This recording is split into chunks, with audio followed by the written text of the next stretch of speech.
Well, all righty. Welcome back to Generation, Bridging the Gap with Rex and Eva. And we are totally stoked to bring you a different episode today. We're doing end of week wrap up. Yeah. I'm very proud of you for not saying we're very excited about this episode. But we are talking today about different end of week episodes are going to be about values, principles, characteristics. And today we are going to talk about attention to detail, which is something that I don't always have. And you'll get to learn about how we combat that. Absolutely. And attention to detail, another word for that is meticulous. Another word is conscientious. And those are really descriptive words that we can use to just refer to another person, but it's a skill set. And in this end of week wrap up that we're doing, Eva, when we talked about it, we just thought, hey, the premise behind it, we're going to do a little bit longer segment on Monday. And then on Friday with the wrap up, we wanted to pull out a value, a principle, or a skill set to just spend an extra 10 minutes on that. And so in Monday's episode, we talked about life planning, education, just setting goals. And kind of we what's thought, going on in my life right now a little bit. So where you are. And so we thought, what skill set can we pull out of that? And we decided to focus on attention to detail. And I thought a really easy example, you came home yesterday and you said, hey, Dad, you want to go grocery shopping? And I'm like, I got to be honest, Steve. I was like, no. No, he even said no the first time. I called him on the way home and I was like, you want to go grocery shopping with me? And he was like, no. I was like, okay. And I was planning to just go straight from where I was to the grocery store. But the family I was with gave me eggs. So I had to come home. But he was sitting on the front porch as soon as I pull up. And I asked him again, and he's like, okay. You're so dramatic. It's who I am. It's who you are. But I said yes because I'm a dad. I love my daughter. And in that moment, when I actually saw your smiling face get out of the car and you said, hey, you want to go? And I'm like, why wouldn't I go? What's he going to be doing besides sitting on the front porch? Right. And it's not my favorite thing, but I just realized, I'm like, hey, this is another 30 minutes you get to spend with Eva. So why wouldn't you go? But here's the cool thing about it. You made it enjoyable because you had a plan. I do have a plan. I go to the same grocery store every week, and I have a routine I go through, and I make my stops, and I talk to the same people. It is very routine. I think that's why you enjoyed it. I did enjoy it. And again, that, my friend, is called attention to detail. Yes. And so you can apply that to anything. Again, Monday we were talking about this big, broad area of your entire life that you're trying to plan for. But today we're going to just scale it down a little bit and talk about something as simple as grocery shopping. I mean, we meal plan every meal. I love to cook. You'll get to hear more about that probably in a later episode. But I cook almost every meal in our house, breakfast, lunch, and dinner. And so I meal prep. And so I go to the store and I have a plan on exactly how much food we need to buy each week. And so I have the list, I have the menu, I have the portion sizes that I need to buy and everything. I think that's why you enjoyed it. It wasn't so much of mindlessly wandering up and down aisles like Mama does. She just walks up and down them to see what they got. But Mom has a plan. She does. But there's a reason I do the grocery shopping in the house. Yeah, because I love it. You love it. But I'm saying I also have a plan about it. You do. And it's one of your assigned tasks now because in the distribution of tasks in the household, that is one of the areas that you contribute in. Yes. And you've taken responsibility because you do. You love it. You enjoy it. As of December, I was doing my laundry and the trash. Two things that I despise with the strongest passion. This is going to be a little funny right here, but I hope I marry somebody who really likes doing laundry because it is the bane of my existence. And so I sat them down one night and I said, first off, I'm home more than y'all are. And there's no food here ever because we usually are just going and they usually get lunch at whatever events they're at. And so I said, give me a budget and let me go grocery shopping and I'll cook every meal and I'll clean the kitchen with it. And so that's what I do. And so now every week I plan our meals and I go buy them and I cook them every night. And everybody is happy. Yes. Speaking of that, it's a pretty good deal. It is a very good deal. Yes, the way that we've got the distribution of work around the house. The family assigned. chores. Yes.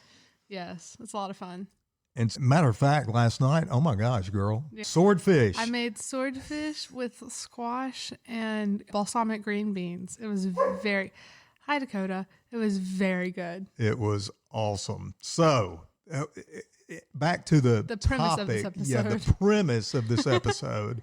You just got some basic questions to ask. Again, regardless of whether we're planning for our life or whether we're making a trip to the grocery store, hey, do I have a plan? Do I have a list? What are the components?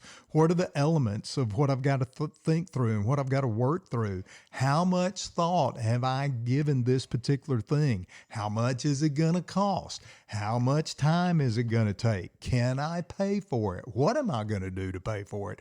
There's just a lot to go into these different things. But here's a cool little story that I think our listeners will really enjoy. And I can't remember what year specifically I introduced this concept to you. It was probably 5th or 6th grade when it was, okay, I can tell you exactly when. I hate laundry. Of course you can. I hate laundry. And so I would let my laundry get backed up 3 or 4 weeks because I just despised doing it with my entire, I still do. I can't stand it. And so he walks into my room one day and there's just clothes pouring out of my laundry basket and they're overflowing and everything. And he goes, and you can tell this part here, but that's what happened. I said, Eva, I think it's time for us to have a little conversation and for me to introduce you to an Army term that I have used most of my adult life. And I said, you know how I feel about profanity. You've never heard me use swear words at all in our home. You have not, and you will not. If you ever hear me use profanity, most of the people that know me, that is very infrequent. I'm talking about years and years, sometimes decades between words. But if I ever say a profane word, I am extremely mad and unsettled about something. When he gets mad now, it's just like, oh my gosh. He gets this big, deep thing. That's all he does. And then he like simmers. I simmer, yes, but I am not going to use profanity, and that maybe that's another podcast. The culture we currently live in just uses crude. Yes, I was at the park today, and I heard second graders using it. I was like, what? Yeah, but it's becoming more culturally accepted. And I'm like, you know what? And again, there's Bible verses that speak about this. Let your speech be seasoned with grace, not profanity. Yep. So anyway, that's another episode. But I called you in and I said, hey, I'm about to use a word that you've never heard Dad say before. You're never going to hear Dad say it again. But I told you the premise is that I'm looking at your laundry overflowing, and that is half ASS. And I said the word, okay? And then I said, I'm going to give you the Army acronym for that, and it's Hotel Alpha. Alpha. Hotel Alpha, baby. Anytime you hear that term from now on, you are clearly going to understand what that means. And when you hear Hotel Alpha, you're going to know that the job, whatever it is half done, it's half undone, and it's something that we need to rectify. And we need to spend today's topic a little bit of attention to detail, getting this situation, whatever it is, in order. You can't plan 50% of what you're going to do. You got to plan it all the way through. Even if you don't have all the details to it, you can't just go, oh, I'm going to show up and I'm going to eat lunch, but then have no plans on how you're going to get home, how you're going to do anything like that, because then that's not how life works. You have to have somewhat of a plan of, oh, I'm going to drive myself home. You're putting thought into that. But if you just don't think about it, then you're only giving half your effort to it. And let's do the job right. Do it right. We used to have a saying, I don't think I've ever even shared this one with you, but this is a old saying. We would just look at each other when something was messed up, when it was Hotel Alpha, and we would say, isn't that amazing? We never have time to do the job right the first time, but we've always got time to do it again. Hey, y'all, let's do it again, and let's get it right this time. But here we go. Here's some examples, and I just wrote some of these out real quick as we were talking about it. Hey, Hotel Alpha, we're going to pick clothes up off the floor. We're going to hang the clothes up. We're going to pick up the trash around the house. We don't leave dishes in the sink. Nope. What else? We don't leave trash in our car, which I'm good about. It's like that one door on my side seat that always has trash in it, but otherwise I'm pretty good about it. We proofread our written work for spelling, grammar, and punctuation. That's because my brain works faster than my fingers can type. And generally, I'm missing all of my G's and I have double S's everywhere. It's crazy. But we always leave things better than we found them because it's just the right thing to do. And that principle is excellence. We're always going to cultivate a spirit of excellence in ourselves, in our home, in our employment, in our school, whatever environment we're in, church. Whatever endeavor we are in. Absolutely. You always leave it better than you were found, and you always do it with the best effort. Yep. And I'm going to give you a story. And I shared this recently. I had a drywall guy come to the house, and we were talking about some areas in the garage that I wanted him to fix. And he was looking at me like, hey, it's the garage. Nobody's ever going to see it. And I'm like, I see it. And it's bothering me. And it's Hotel Alpha. And we need to fix it. And I told him the story that Paul told me as a little boy. And you've heard me tell this one. Have. Okay, I'm looking at you like. I read our notes of it too, so I know it now. So you know it now. But this kind of dates Paul and it dates me. But nonetheless, it's a great story. Paul looked at me when I was probably 8, 9 years old.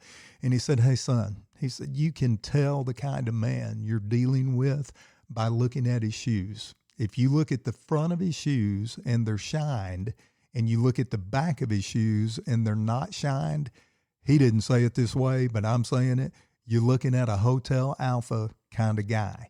Now, the deal behind that, you got to realize back then, people didn't have 20 different pairs of shoes. We had one pair of dress shoes. We may have had a pair of casual shoes, and we had a pair of tennis shoes. There were not closets full of shoes, especially for the guys. And so for the men, most shoes back then, what are you laughing at? You're laughing at me. No, it cracks me up. He wears the same 3 pair of shoes, his casual shoes, his nice shoes, and his tennis shoes. But he probably has more shoes than me and my mother. Yeah, your mother created that problem. Matter of fact, this is a sidebar, but your mother created that problem. When I got out of the Army, it's just what I said. I had a couple of pairs of Army boots. I had a pair of running shoes.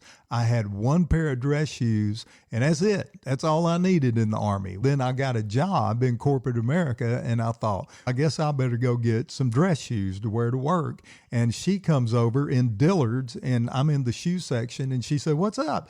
And I said, I found a pair of black shoes and a pair of brown shoes that I really love, both of them, and I'm trying to decide which pair I'm going to get. And your mother looked at me. She created this beast. I had never thought of this, never thought it was possible. She looked at me and she said, you do know that it is possible to buy more than one pair of shoes at a time.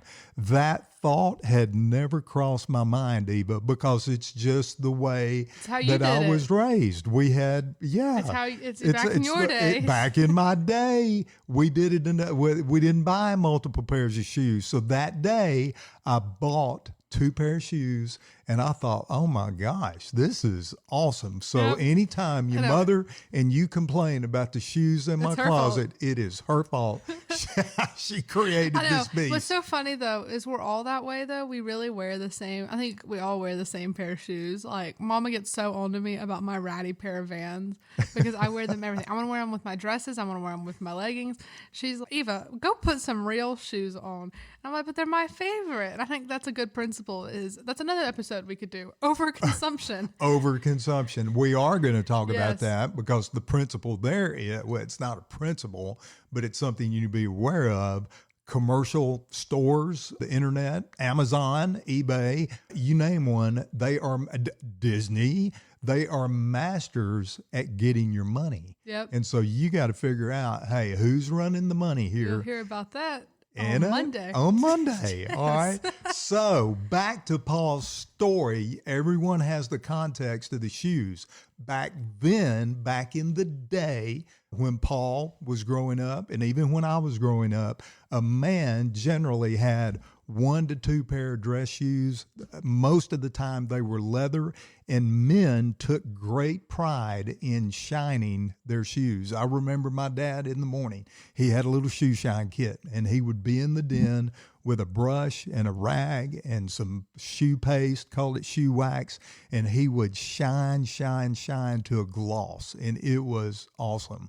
But the story, hey son, look at a man, look at his shoes, and if he shined the front, but he didn't shine the back, again, this is my adaptation to the story, you're dealing with a hotel alpha kind of dude. Yep. Okay? So today's example, I'm just going to throw a couple of examples out, and then we'll wrap up for this little end of week segment. But hey, you mow your front yard and you trim around all of the trees and the sidewalk in the front yard. But then if you have a privacy fence and you go to that privacy fence and you look over in the back and the grass is so tall, you could hide a giraffe. That's Hotel Alpha. Okay. I have one. Okay. This is funny with me because I always have like kids in the back of my car. If you take your car to the car wash and you run it through, but you don't stop to vacuum the inside, and now there's still a 2-week-old slice of pizza and a Big Mac under your seat, that's a Hotel Alpha kind of job. That's a Hotel Alpha kind of job. And there's multiple examples that people could come up with. We're having a lot of fun with this. Yep. It's very conversational. This was supposed to be like 10 minutes and we're at 20. We're at 17. But we always want to pay attention to detail. Yep. We want to make everything better. And hey, it's a skill set that we can develop. And it's one that really the Army, I had it because Paul was military and he ingrained it in me. But the Army really helped me develop a attention to detail type mentality. And again, you hone it, you practice it, you develop it, you grow in it. And that's something I'm trying to pass to you as you continue to. I feel like the way that's adapted to me specifically is I have the eye for detail for misplaced things, for things that need to be picked up, need to be cleaned. But I still struggle very hard with following a set schedule. And so I feel like that's something school, going back to education, what we talked about, has really helped me with, is following a timetable, having to have the time management to get all of my work done in a timely manner, because you lose points real quick when it's late. And so there's been a couple 2, 3 a.m. nights of me getting work done because I didn't properly plan my time well. And I don't like doing that often. And so it teaches me how to plan. And that's something you've taught, because it's so different with me being homeschooled and you having gone to a traditional school. And I feel like that's the way it's adapted, is just even from something as simple as how you get ready in the morning, just doing it in what way will be most rewarding for me, but also efficient to stay on time. And thinking that through before you get up is a great way just to start practicing paying attention to detail. And it's like, what's the saying? It's like, you won't become a master for something unless you train at it for, 500 hours or something? 5 years is the one I heard. If you will pick one topic and read about that topic for 5 years, you become a master. And so if you just, every morning, you start off by planning your day and how you're going to get through it lightly. There's 365 days in a year. Give yourself a year of it, of just getting up and trying to plan your day, just so you follow some sort of tasks, and you're going to become a master at planning and paying attention to detail. I love that. And that brings up something I was talking about in my small group this morning. I'm a runner, and somebody asked me, hey, do you ever take time off? And I said, periodically. It may be due to an injury, it may be sickness, whatever the case is. And he said, I don't get it, how you come back that quick. And I said, what you have to understand is I have been running since high school. I've been running all my life. And so that has become a lifelong discipline. And so attention to detail, it's the same thing. You're in the beginning phases of developing this, and you understand it and you're getting good at it. But when you're my age, Eva, and you've spent your life, your mother's very good at this. Mm-hmm. She has an eye for detail. She can walk in a room. She can see if a floor is uneven, if cabinets are uneven. For sure. She can look at it 5 seconds and she can tell you that wall's crooked, that counter's crooked. Yeah. It's amazing. I've seen it over and over. She's done it at our house too. When they were renovating, she'd come in and she was like, the cabinets were we're having trouble getting it straight. She goes, it's not that you that's having a problem. It's our wall that's crooked. And Yeah, but we had to Yeah. figure that out. Yeah. But she saw the problem immediately. Yeah. The cabinet guy said, hey, I'm telling you, the cabinets are straight. Yep. The new granite guy said, hey, I'm telling you, I know how to cut granite. The granite is straight. And we're like, something is not. And then we took a piece of quarter round off the wall Yep. and we bumped the entire cabinet just a little bit. And then what we figured out was the wall that the cabinet and Yep. the granite was up against was unlevel, Yep. and it caused a difference in the sight line And two- between the top drawer and the bottom of the granite. And your mother picked that Yeah. out in less than 10 seconds. And the moral of that is two professionals in their respective areas couldn't figure it out. She's a professional in paying attention to the detail in that situation, and she immediately saw it, and it solved the issues. And I just think that's just a big thing. If you work towards it, you're going to become better at it, at anything you do in life. And you just have to try. Yeah, absolutely. And don't do a hotel alpha job. Don't do a hotel alpha jobs. And with that said, we just always want to be able to talk from generation to generation. Hey, if you enjoyed this episode, make sure to follow us wherever you listen to your podcast so you never miss an episode. And make sure to follow us on Instagram at G2G_podcast and on Facebook at Generation to Generation.